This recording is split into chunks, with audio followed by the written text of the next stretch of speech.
Hello and welcome back to Just Another Football Podcast. We're back again and we're going to review our predictions from the start of the season. Not just because Arsenal lost in the FA Cup and I don't really want to talk about it. Hey! But, we've been needing to do this for a while. We made these predictions at the start of the season. And we're going to go through them, see what ones we got right, what ones we got wrong, who's the best and who's the worst at it. As ever, joined by Ali, George and Fergal. How are you all doing, lads? You say as ever, but the four of us being together twice in a row is quite an achievement. That is true. That's a slight embellishment on my part, in fairness. But I'm glad we've been able to get us all together for this one as intended. To go through our predictions. It's a big one. Yeah, it is a big one. But we'll keep everyone on the edge of their seats just for a bit longer, because before we get into it, Ali, we've got a new segment to the show, which we're going to call the AFCON appetizer, I believe. Was that it? Or was it aperitif? Were we going to have a little spice to it? Fergal was the man I think appetizer is probably more appropriate, considering Ali's going to be the one leading this and he doesn't drink alcohol. So aperitif probably doesn't fit as well. Right, so we'll go with appetizer, Ali. So that's the segment of the show. Go with appetizer. It sounds better too. Yeah, that sounds good. That sounds good to me. It sounds good. What have you got for us this week? Well, the AFCON kicked off. The quality of football isn't necessarily up to scratch, at least yet. But there's been a few interesting results. I guess it's because teams don't have a lot of time to prepare like that you would in a World Cup or in a Euros. But yeah, I mean, the quality has been subpar so far. The biggest game, I would say, has been Ghana against Morocco. Morocco won 1-0. Remember, Sofiane Boufal, he scored with a Thomas Partey mistake. So your wishes, that Harry. Sounds right. Sounds about right. So your wishes that Thomas Partey is back as soon as possible are underway. He's doing his best to ensure he's going to be back as soon as possible. He just loves playing for Arsenal. Yeah. It's been all 1-0s and 2-1 so far. I mean, Senegal earlier today won against Zimbabwe. That's a team they should comfortably beat. But that was 1-0 with a 96th minute penalty, Sadio Mane. Guinea won against Malawi, 1-0. Naby Keita's Guinea did a pre-assist there. Morocco obviously won 1-0 against Ghana. And currently, Gabon are winning against Comoros 1-0 in a game Pierre-Emerick Aubameyang isn't featuring in. He is not even on the he's bench. got COVID, isn't he? He's got COVID. Oh, has he? Okay. Oh, that is news to me. Well, he had COVID. Yeah, he was out partying in Dubai. Yep. Sounds like him. Yep. So, the opening game, I would say was the highest in quality, surprisingly. Cameroon won against Burkina Faso 2-1. That was a good... I saw, actually, Anana made a horrendous error. Yeah. Vincent Aboubakar scored 2 penalties for Cameroon. But after that mistake. So, yeah, the first half ended 2-1, and the second half didn't really have much to it. So that's the AFCON that happened this week. Tomorrow, I think as this episode goes out, Egypt are playing against Nigeria, and I'm very pessimistic. I am very pessimistic about our chances, because I'm always pessimistic about the national team, because we are a severely disorganized football association. So you've got Mohamed El Neni, mate. What's wrong with you? We do have Mohamed El Neni. We do have Mohamed Salah. Team selection always seems to be bluffed. We haven't scored in the last 2 games. And if we haven't scored in those 2, I don't think we would score against Nigeria. But we also have Guinea-Bissau and Sudan in the group. So if we lose to Nigeria, we should comfortably beat Guinea-Bissau and Sudan. So, quick interjection here, because since the game has been played and I'm just off watching it, Egypt lost by 1-0 to an excellent Iheanacho goal. And I thought I shouldn't let the episode get released without talking about how utterly dismal this performance was as I saw it coming. We were shocking. I mentioned how we didn't score in the last 2 games, and we didn't score today either. We never looked near scoring. Salah had 1 look at, but was surrounded by 3 players and was completely off balance when he received the through ball. Salah was being played as a target man. Trezeguet played his first game in 8 months since getting injured at Anfield in April, was it? Or March or something like that. So in 8 months, I believe. That was his first appearance in 8 months. He was playing as a number 8. A striker, Mustafa Mohamed, who plays for Galatasaray. Excellent striker, played as a winger. And then was subbed off for another winger, Zizou. So Egypt played for about 20 minutes without a striker. Strikerless. We're chasing a goal and playing strikerless. We're playing with Salah as a target man. So poor. It should have been way more for Nigeria, if not for a crazy save, like complete luck, and just elite reflexes by Mohamed Al Shenawi, who's keep an eye out on him. He's an excellent goalkeeper. But yeah, we'll need to rely on Mohamed Shenawi's elite saving to give us any chance based off what we've seen this game. Right after the game, though, my dad tweeted that in 1986 we were hosting the tournament. We lost the opening game to Senegal and looked absolutely miserable and won the tournament. So there's still hope. Everything can happen. But this was not an encouraging start whatsoever. So here's hoping for better performances from now on.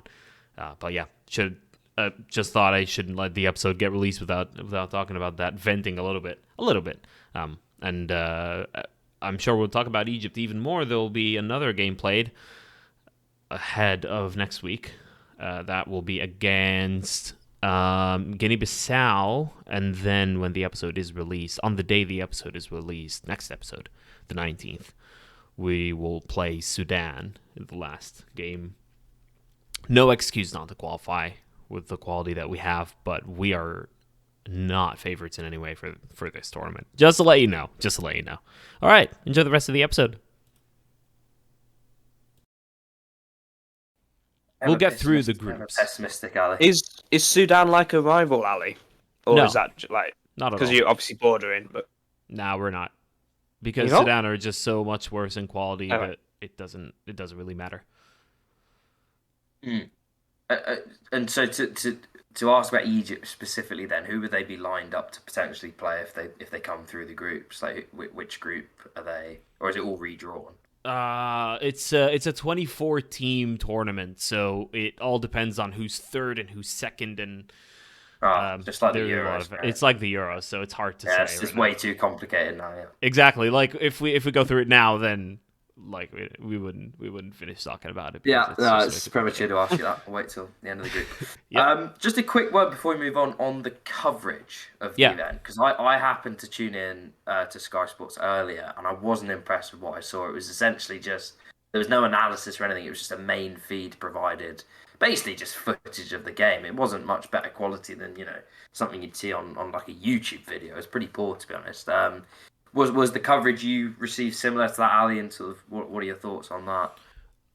Well, if people don't know, if you're listening to this episode, maybe listening to just another football podcast for the first time, welcome. I'm Egyptian American. I live in the States. So the coverage we get is beIN Sports, which is severely inaccessible. You have 3 ways of accessing it, either with a special cable coverage, which I don't have, or through one of 2 online providers, one that costs $60-something a month and one that's on the cheaper side, I think $7 a month. But that one, it's called Fanatis, and I'm calling them out. They supposedly have beIN Sports. Today, I was trying to watch Ghana against Morocco, which is one of the biggest games of the group stage. It's between 2 contenders, and it wasn't on. I don't know if that was a beIN Sports problem or a Fanatis problem, but it wasn't on, and I had to just do what the English fans do every time they want to watch a game, and it's a 3:00 kickoff. And yeah, I did find a dodgy stream. I'm not ashamed to say that, because I want to watch the AFCON, and there's no excuse for me not to be able to watch it. That's shocking for me, Ali. I can't believe you've done that. That's so poor. Can't look at you the same are you way. Sure? Yeah. Okay. Yeah, I'm not ashamed to say. But yeah, the coverage has been underwhelming. They don't even have, from the games I've watched on beIN Sports, they don't really have a halftime and full-time coverage either. And some online providers do that as well. Like Peacock, the NBC Sports online server, don't have halftime and full-time for every feed. So there's one specific feed that provides the analysis and all that. But I don't know if beIN Sports even have halftime and full-time coverage. Quite disappointing, really. So, considering it's a continental competition. It's like it's the equivalent of the Euros for Africa. It's the flagship tournament for this continent, and there's I would argue, like after South America and Europe, the obvious ones. This comes next in terms of player quality by far, a lot more than Asia and North America. So it's disappointing. It feels like the attitude towards AFCON is that it's just an interference on the football calendar that just people want to get done with so that their players come back to their teams. Even every player that wanted to go to AFCON was called up. Emmanuel Dennis, for example, didn't go to the AFCON. See that. What was the reason that was given for that? Well, he was called up late, wasn't it? Like, yeah, he was. It was the reason cited by the club. That was the reason cited. I think African football organizations like CAF and like national football associations don't help themselves. I know Egypt has a severely disorganized football association. CAF is disorganized as well in terms of its inconsistency. It's like the Copa America being held every year for the past 5. It feels like. In terms of, they had it in even years in the winter. That was the set in stone. So 2008, 10, 12, so on. After 2012, they decided to switch to odd years. So what they did was hold another African Cup of Nations in 2013. And then it was 13, 15, and so on. And then in 2019, they decided to say, let's do it in the summer so it doesn't interfere with, club competitions.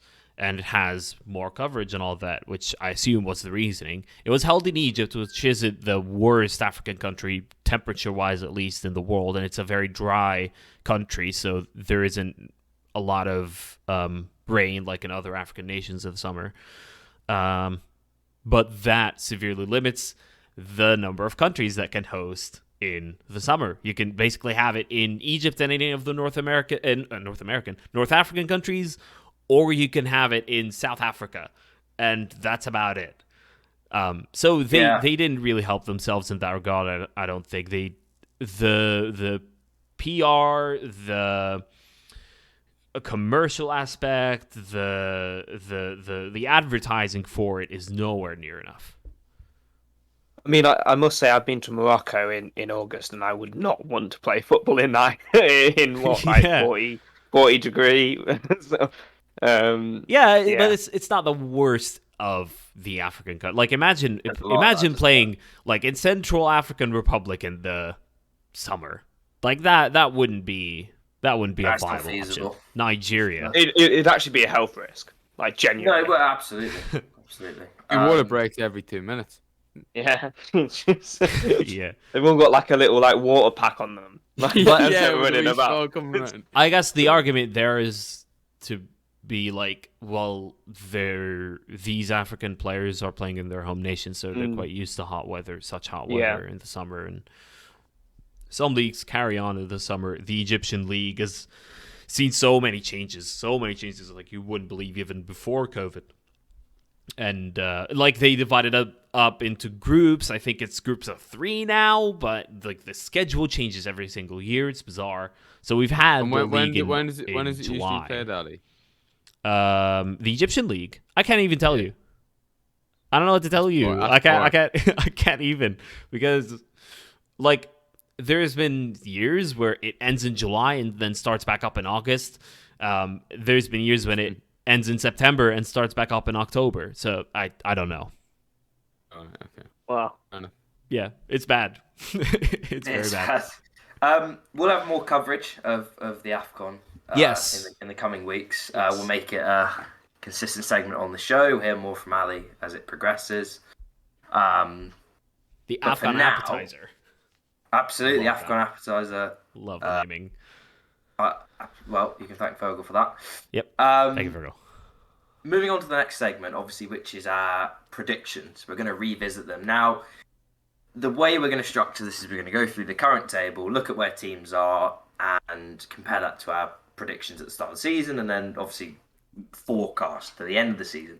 Before we get into that, though, Fergal, the old statistician, has gone and crunched the numbers. He's had a look at how our predictions compare to the table at the moment. So before we get into it, Fergal, do you want to just let the listeners in on the calculations you've done?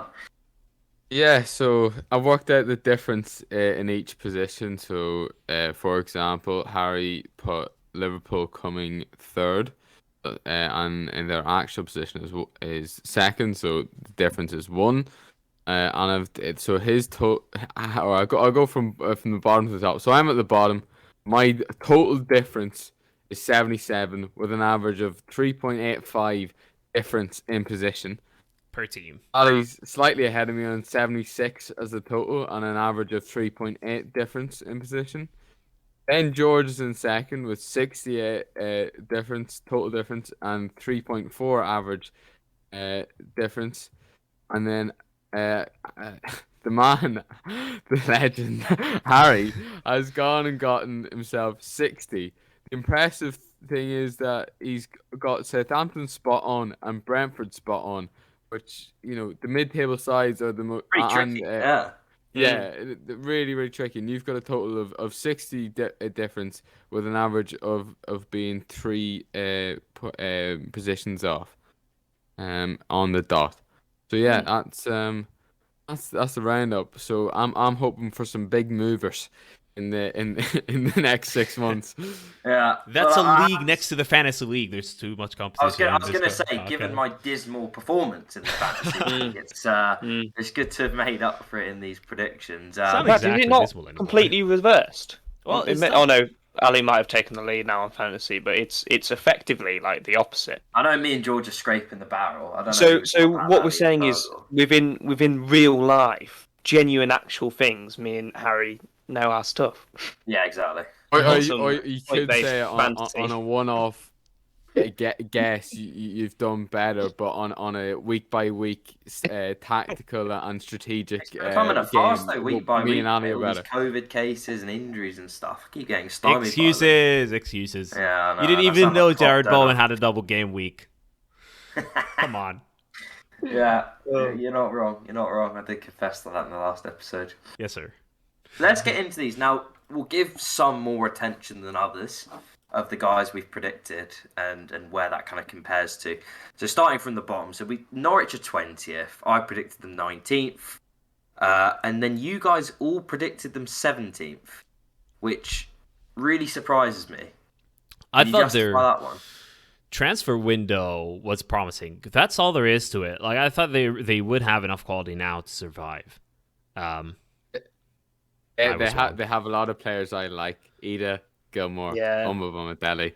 Gilmore's been booed by his own, I say his own fans, his own on-loan fans. I mean, obviously... on-loan fans. They don't condone that, but he's not exactly hit the ground running. I assume we're all in agreement that they're going to go down. I mean, they'll be bottom. Yeah. They'll be bottom. I think they'll be bottom. I've put them 19th because I thought putting Newcastle 20th is funny. You've gone and spoiled the next one, obviously, which is Newcastle. Yeah. Look at the transition there. Yeah. But I do have a reason. Norwich City won twice. Newcastle won once. So I know. Yeah, and the difference is only 1 point. So it can happen. If they play each other and Norwich pick Newcastle. Then... Newcastle's a really interesting one for me. I predicted them 16th. I thought they'd struggle this season. And obviously they're the most interesting of the teams down there because they're the ones with the budget. They're the ones that are going to spend heavily in January. And I suppose they're probably the most unknown of the teams down there in the sense that the team that they're putting out by the end of January could be completely different to the team that's got them into this position now. So when it comes to them, it's one of those where I'd love to say, ask me in a few weeks. If you're asking me right now, I'm going to predict them to scrape their way out of it, and finish 17th, but like not with a great deal of confidence. Like that is one where you could easily, I think, to be honest, any of the three I've got in there, bar Norwich. I think Norwich are definitely down, but of kind of the guys down there, I think a lot of them are interchangeable. Certainly the bottom four, but I've got Newcastle avoiding it at the moment. It is interesting that you have them surviving, even though they won once this season. I've got them surviving as well. I think they've got a much better manager. We've got to remember that they did have Steve Bruce before Eddie Howe. There's been clear changes, like absolutely, like has that in the way that Then you look at the Man United game. You look at Joe Linton's form. You can see people are now a lot more. They've been running a lot more. They're a lot more energetic, and that will win them games. And I think I don't. And like you said, Harry, I think there's going to be signings in January. If there's not, well, we've already seen Trippier come in, which I think is a decent signing. What throws a black mark over it for me, though, sorry to cut you off, Howe's track record of recruitment is diabolical. He made some really, really poor signings at Bournemouth, spending significant amount of money. Defensive record is not good either. No, it's not, but they do have players that score goals. I mean, like, none of the teams at the bottom are, exactly watertight back there. So I don't necessarily think it will come down to whoever can grind out the most 1-0 wins or whatever. Newcastle probably do have more firepower in terms of personnel, although, the likes of St. Maximin and Wilson keep getting injured. Where I just have a bit of a doubt, along with the fact that actually so far with the new ownership, it seems a bit of a scattergun approach to me. I've got to be honest with you. Like, there doesn't seem to be a particular vision there in terms of the manager they've appointed and the transfer targets they're going after. It all seems to be a bit of a trolley dash to me. And, it could go either way. You could end up with players that are there for a payday and know that they can rinse the club because of the money they've got available. Or they could make some really good acquisitions, but nothing I've seen so far suggests that recruitment's going to, set the world alight. They're an unknown entity for me, Newcastle. They're also they're not going to get Botman from Lille. No, I saw that today. A good signing. Yeah. I was thinking about that. How much of is there a bigger downgrade than going from the French champions to a championship team, as I see it, really? I think Newcastle going down. So if you're playing with the French champions, albeit we are not going to be French champions this year, but you're like a comfortably European team, then why would you take such a huge step back and play next season in the championship? Well, it's ka-ching, isn't it? Especially when you can wait the 6 months and be at a have a more secure position in the transfer window and know where everyone's going to be next season and move from there. It makes a lot of sense to wait 6 months. Let's move on. Burnley are next. Burnley are 18th. Burnley are also a team who have won one game all season. They do have games in hand. Now, how much those mean is, going to depend on, I suppose, when they're played, and you've got to win those games in hand. It doesn't mean anything until you get the points on the board. Looking at our predictions before, none of us had them in the relegation zone. Yeah. George actually had them 12th. Myself and Ali 15th, Fergal 16th. It's kind of where they finish every year. They're sort of between 15th and 17th, I feel like. But then I'm not giving up on these boys. I'm not giving up on them. Well, it's interesting. It's the rule of Burnley. They will be okay. They will stay up. So it's interesting for me, right? Like, I'd be interested to see, have they ever been in the relegation zone at Christmas? Because what it feels like to me with Burnley, they always start a bit slowly in the first 6 or 7 games. And then they find something and kind of grind their way out of trouble. And when it comes to the end of the season, they're never having to win, 4 of their last 8 or whatever to stay in the division. They're always sort of adrift of it by a decent amount. And for the first time, I look at it and I'm not worried. I mean, I don't really care how they do, if I'm honest. I wouldn't mind seeing them go down. Worried for them. But if you look at it as a Burnley, supporter, I think, well, they've scored 8 goals this season. I mean, that is pretty much all of them, Cornet. No, sorry, that's wrong. Sorry, they've scored 16 goals this season. They've lost 8 games. It's my bad. I can't read the table. Yeah. 16 goals in 17 games, though. They are struggling to score.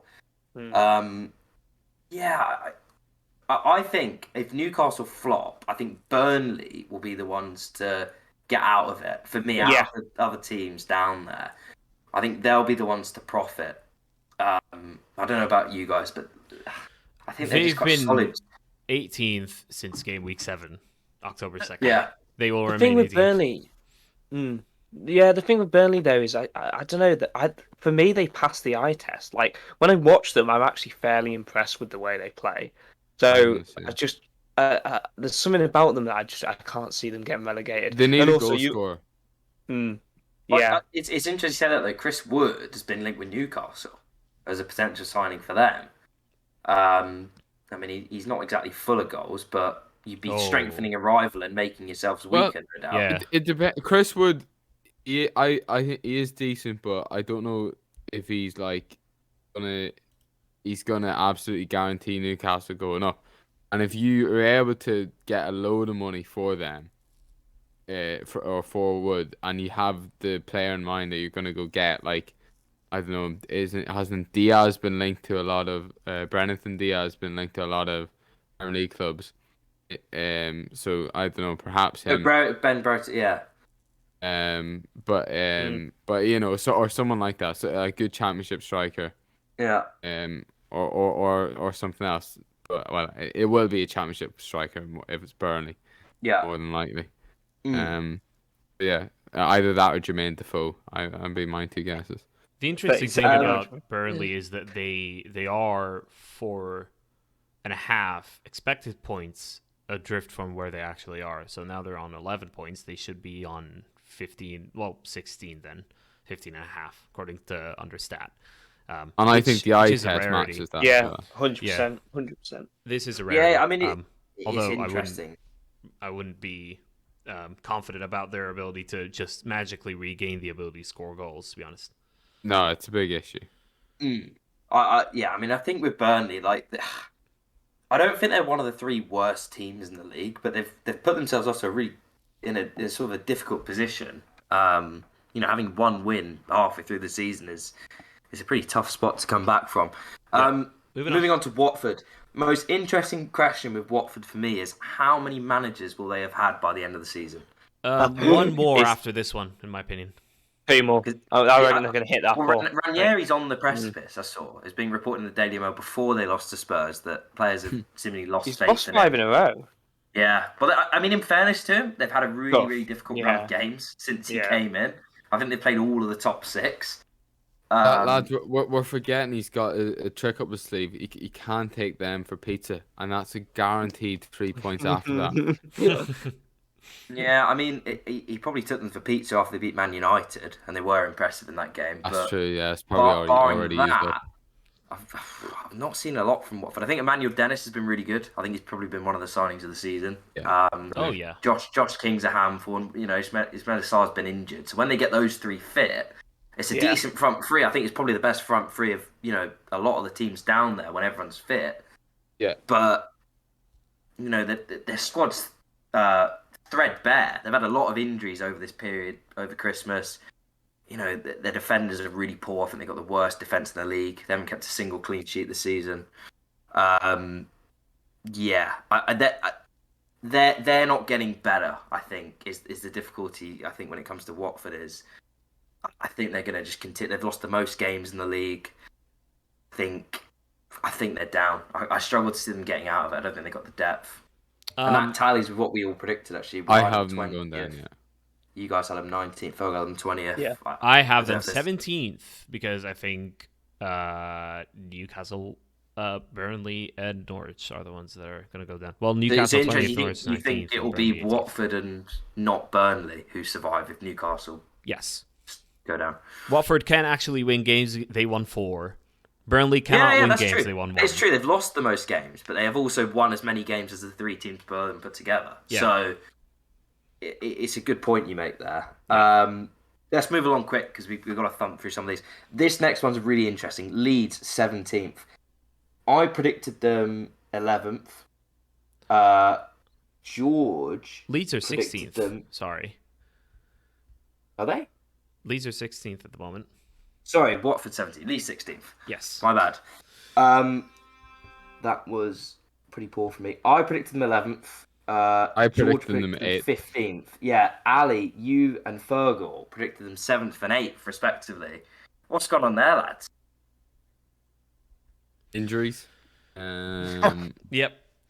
I mean, George got it bang on. I think we ridiculed him at the time. Yeah, we did. George got it pretty spot on. Absolutely spot on, to be honest with you. But yeah, I still think they'll be okay. I think they'll probably look to sign players in January, one or two. Well, they've already got some youngster that I've never heard of from Spain. So see if they can get a first team player that I've never heard of that's actually decent. That might help them. But yeah, I think they'll be okay though. I still Any back threat? them. Yeah, I was going to say any threat of them being dragged into this relegation I battle. think there is. No. Yeah. It's a case they're of 8 points clear currently. Yeah. I think there is a risk just because of how bad their injury record seems to be, and they just don't seem to be catching a break.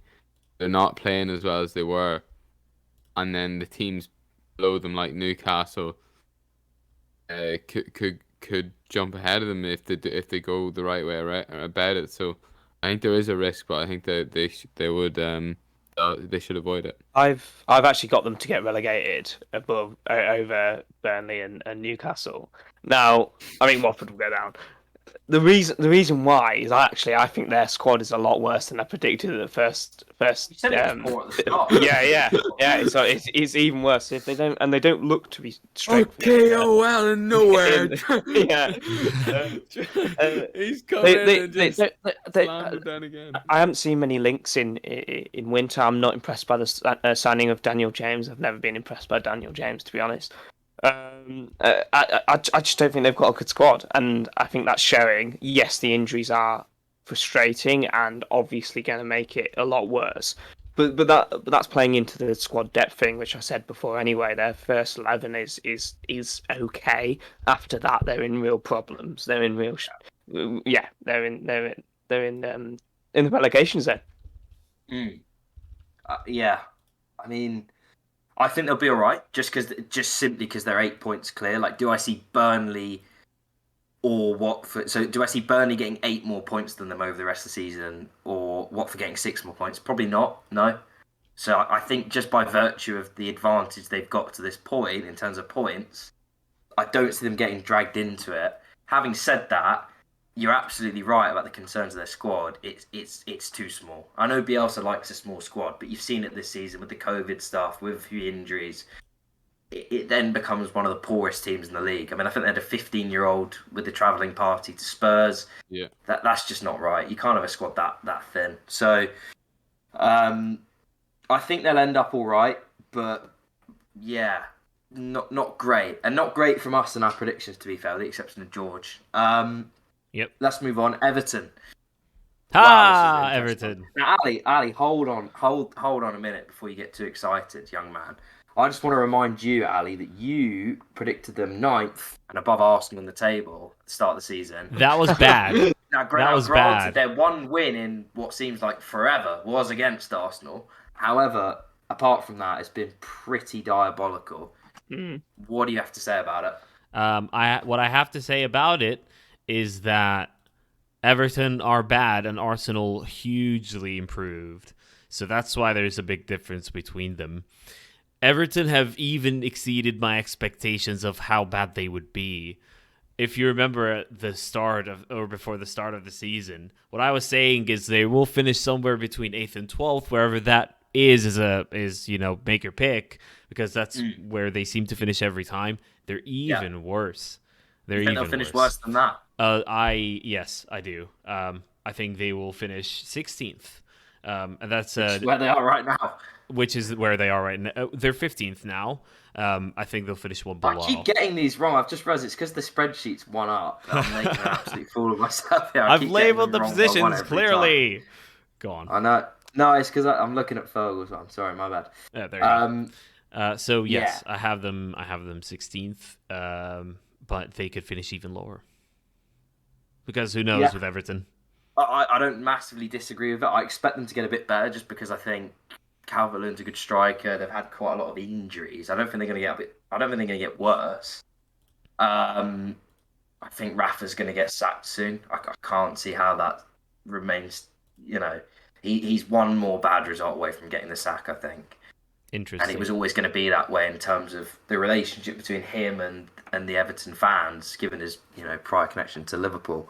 Is there any talk of who would come in? Will Big Dunk get a chance?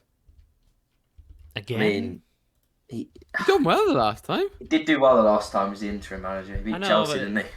It would just be a case of, let's do it all again. Let's just get. You know what it is, though? It makes a lot of sense if you think about it, because the atmosphere towards the manager is extremely negative, and kind of if you brought a cult hero like Duncan Ferguson, it would be kind of the complete opposite. I mean, tactically, it would be God knows what.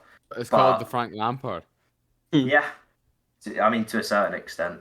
I mean, I can't see Rafa lost in the course. I think they'll climb the table. I think I can see them just finishing.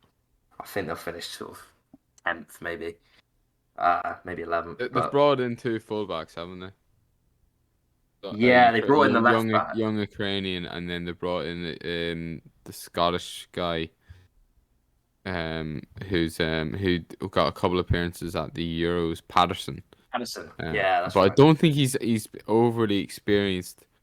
The other thing is Dean's going, isn't it? I mean, he's not been playing, but he's going to Aston Villa by the looks of it. He's been frozen out. Yeah. He's one of their better players, to be honest, but it's just not featured under Rafa the last few months. Yeah. Yeah.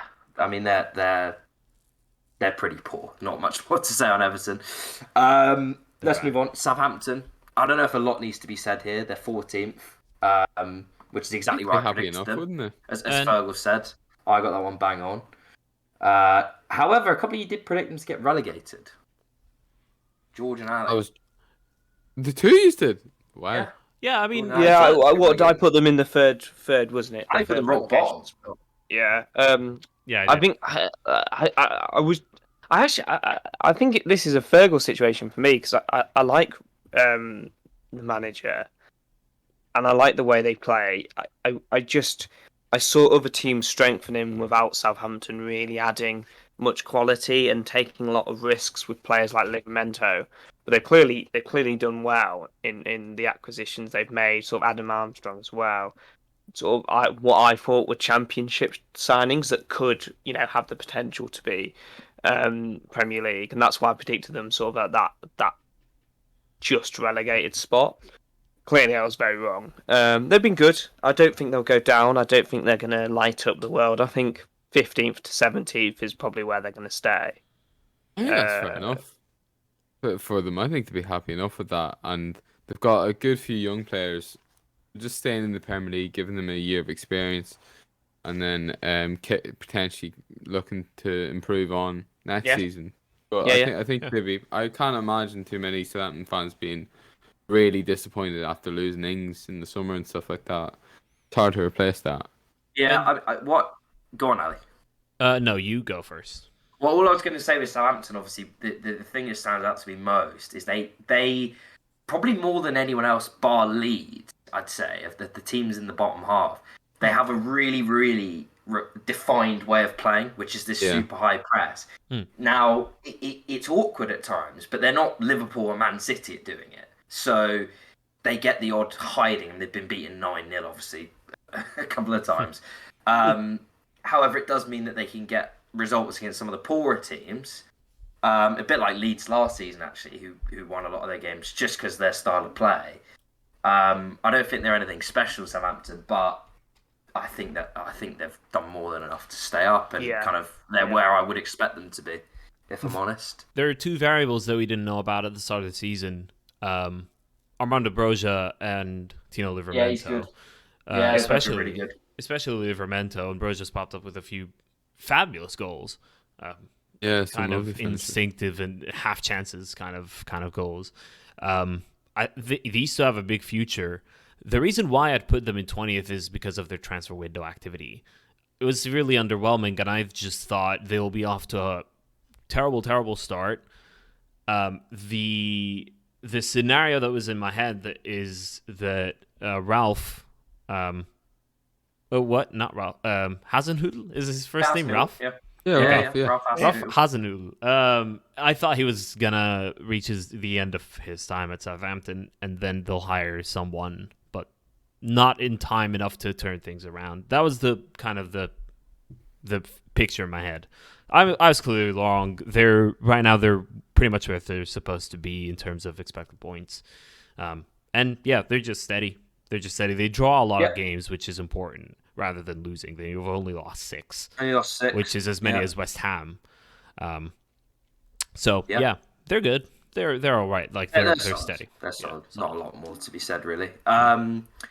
Moving on, Aston Villa, who is it's obviously a really interesting one. Looking at you guys, Ali predicts them 6th, Fogel 7th. George was actually closest on this one with 11th. I said 9th. I suppose with Villa, it's kind of a tale of not quite two halves, but pre-Gerrard and kind of since he's come in, they've picked up some good results. I think it all went a bit stale under Dean Smith. And the signings haven't quite settled, I think it would be fair to say, with Villa. I don't think any of them have really hit the ground running as of yet for kind of, different reasons, I suppose, in each of their cases. What do you guys kind of expect from them for the rest of the season, sort of where they are now, or do you think they can climb the table a little bit? I think they'll improve a bit. I think Danny Ings has missed a lot of the season, hasn't he? So I think he'll come in. I think the goals will come into the side with the more that they get used to playing with each other. I think that they've got some youngsters coming through, like Ramsey's. He's looked decent, and it looked like he's contributing well. They might get Digne in, which would be, I think, a good sign for them. I think in terms of January, I think they could do with a centre back. And I'm never convinced between Mings or Konsa. Konsa's probably a bit more solid, but I think it's probably something for the summer for more longer term, as they are decent. But yeah, I think they might get another move up the table a little bit, but I don't think they'll get top half. I think it'll be steady away for Aston Villa. I think potentially get top half in the place of maybe a Brighton, but I don't know. It'll be between that 12th and 10th, or 13th and 10th. I mean, it'd be steady away. And to be honest, I know it was absolutely diabolical under Dean Smith, but I was, and I'll still back this. I reckon he would have turned it around, and they would be in fairly similar position right now. I'm not saying that Gerrard hasn't done a fantastic job. He has, and he has really inspired the players, and he looks like actually quite an astute coach as well. But I do think they've got the squad to just be in that sort of like 13th to 9th, 8th position, and that's where they'll stay. They won't light the world up, but I think some good signings for the future as well. I think they could get top half. I have them. Moving on. Gotta say, Coutinho, I'll be watching with close eyes. Yeah. So it's one of my favorite players. Forgot about that. Yeah, so Coutinho. He's one of my favorite players in the times before he moved from Liverpool, and the trajectory he's taken in Barcelona since is severely sad for me. I think he was a world-class player at Liverpool. Now he's just another player. So I was at Aston Villa. Well, we'll see. Was he not world class at Liverpool because the rest of your team was like Balotelli and Benteke and? I mean, specifically the time of like his last 2 seasons at Liverpool, 16-17, he was our star player. 17-18, there is this four-go and Salah, Mane, Firmino with Coutinho behind them. It was just an extremely fluid front four. Like nobody knew what to do with him. But obviously his sale improved our defense, so I can't complain about that. But I feel sad for his career progression. He missed out on the good stuff. Yeah, exactly. It's not only that, but he missed out on his peak of his career because of a stupid move to Barcelona. That was like the grass is not always greener, which is the lesson here, I guess. Yep, absolutely. That's it. Be pessimistic, kids. That's Yes. a takeaway from today's pod. Speaking of pessimistic, George, Brentford 20th. Talk me through that one. Yeah. I can only hold my hands up and say that was absolutely diabolical for me. I didn't follow Brentford enough in the Championship. I'll put third place Neither did I, mate, and I got them spot on. I know, but third place championship team. They've got up through the playoffs. Of course I'm going to predict them last. I didn't see any noticeable signings. You've also seen, managers like Ian Holloway try and adopt an attacking style, and get it initially right, and then be catastrophic the rest of the season with Blackpool. When they beat Arsenal on the opening day, which was amazing, I did kind of still feel that could be the trajectory, and that they'll get found out pretty quickly. But Frank's done really well. He's clearly a good coach. They've got a really good structure to their football team. Yes, it was a bad prediction, but I don't think it was unwarranted. In fairness, at the time, I think we all said that Brentford, among a couple of others, are extremely unknown in this instance, because we've not seen them at Premier League level, unlike pretty much all the other teams in the division. You don't know how their style of football is going to translate into the Premier League. I think what I could have said, having watched them against us, and then obviously we've gone on to see them trouble Liverpool, they troubled Chelsea.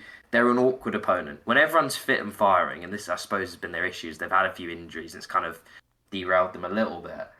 They're not easy to play against. They have a very defined style, a very direct, very physical play with two forwards. It's not easy for teams to cope with. And I think they've done well. And I think, where they are now, I don't expect that they'll move kind of a great deal from there. They might drop a couple of positions, but,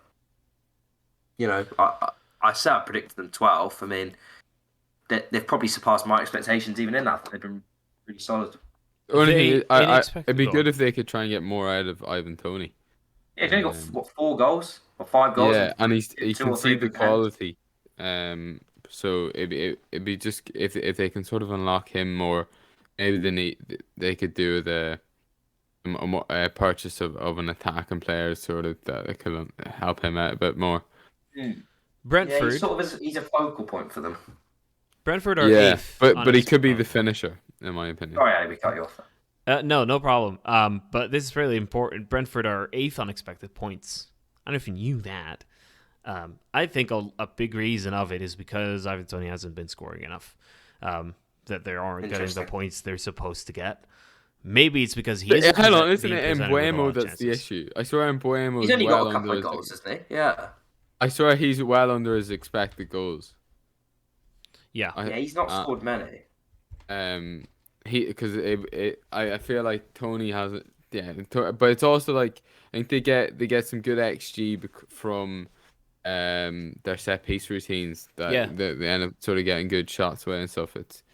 It's all smart stuff. I don't think they'll be too worried. They'll stay up. No, they've got they've got double the amount of points at Burnley at the moment. They're fine. They're absolutely fine. I've just pulled up the Ivan Toney stats on FBref. He doesn't get involved shots wise at all. That's what I was going to say. He's the focal point. Yeah. But he does contribute to chance creation. So it's funny. Like, try and change that. A lot of Arsenal Twitter accounts have said we should be signing him because he does a very similar thing for Brentford. I actually think to a better degree to what Lacazette does for us. He's not in the box and scoring lots of goals, but he's kind of a physical focal point for the team, and is involved in a lot of the good stuff that you probably don't see with the eye test. So he's still a very good player. It's funny you mentioned XG, Ali, and expected points. Crystal Palace are a really interesting one when it comes to this. I'm pretty sure they're extremely high in the table when it comes to either expected goals or expected points. They've been really good this season. They are 6th. They're in a European spot on expected points. Yeah. They've been. And it's interesting. Palace, sorry to cut you off. Again, looking at our predictions, Fergal had them 19th, I had them 17th, George 16th, Ali 13th. They're 12th at the moment. They could easily be 11th. I've done it again. 11th. I need to start looking at the table, not the spreadsheet. They're 11th. Make me do it. I have the Premier League. They're 11th at the moment. And they've played a lot of hard away games as well, it's worth adding. I think they've played every single one of the big 6 away from home. And West Ham as well. They're doing really well, and they could be doing better. And they were the unknown going into the season, I suppose. They had a lot of signings on paper, young players. They obviously got rid of a lot of players that were out of contract, changed the manager, And I suppose, again, there was a lot of unknown that how are these young players going to settle. And a lot of them, Conor Gallagher, Guehi, Elise, they've been revelations, really. I think it's a big promotion of buying from the Championship.